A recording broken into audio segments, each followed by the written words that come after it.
بیماری ټولې خطرناکي خو بعضې بیماری داسې وي چې هغه د شرم د وجې څوک چاته ویلی هم نشي. په هغه بیمارو کې یو بیماری چې هغې ته بواسیر ویلی کیږي. کو یو سیټ ته د بواسیرو ډېر انتهایی تکلیف یو کس ته وي خو بل سیټ ته هغه د شرم د وجې د دې ذکر چاته نشي کولی چې یاره زه به په دې باندې وشرمېږم. او ما مخکې مو ویلي دي چې په شرع کې شرم نشته دی. تاسو کوشش کوئ چې خپله بیماری ډاکټر ته کلیر ووایي، خپله بیماری خپل نږدې ملګري ته کلیر ووایي چې هغه مو پوهې کړي چې آیا د دې بیمارۍ دپاره اپریشن پکار دی، د دې بیماری دپاره علاج پکار دی، او که د دې دپاره کم سیټ ته تلل پکار دی. که بل سیټ ته د بواسیرو د اپریشن ذکر راځي نو ډیر خلک د بواسیرو د اپریشن د هغه درد نه د هغه تکلیف نه انتهایی ډیر زیات تیریږي. او داسې خلک هم شته دی چې هغې اپریشنونه کړي دي او نن هم د هغې بواسیر ټیک نه دي او بار بار هغې ته د اپریشن ویلی کیږي.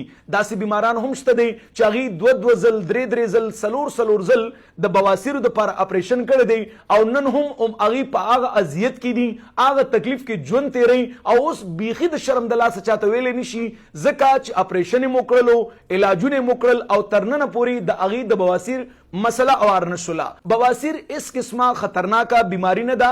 په هومیوپیتي کې د بواسیرو بغیر اپریشنه علاج کیږي. هغه څوک چې هغه دا وایي زه انتهایی سوځمه، زما ډکو امتیازو سره وینه راځي، زما د ډکو امتیازو ځای کې غوټې دي یا زما د ډکو امتیازو کلمه راوځي یا د دې سره تړلی شوي د نورو مختلف مسلو سره که چېرې تاسو مخ یې او تاسو غواړئ چې بغیر اپریشنه ستاسو د بواسیرو مسله اواره شي نو زر تر زره د خپلې علاقې یو تکړه هومیوپیتک ډاکټر سره رابطه وکړئ. او که نه وي نو زموږ د حیدر مومند هسپتال ډېر یو کامیاب کورس بواسیر کورس ځان له واخلئ، په طریقه باندې ځان پوهه کوي، پرهیز ورسره وکړئ او په یو څو ورځو کې دننه بغیر اپریشنه د خپلو بواسیرو نه ځان خلاصولی شئ.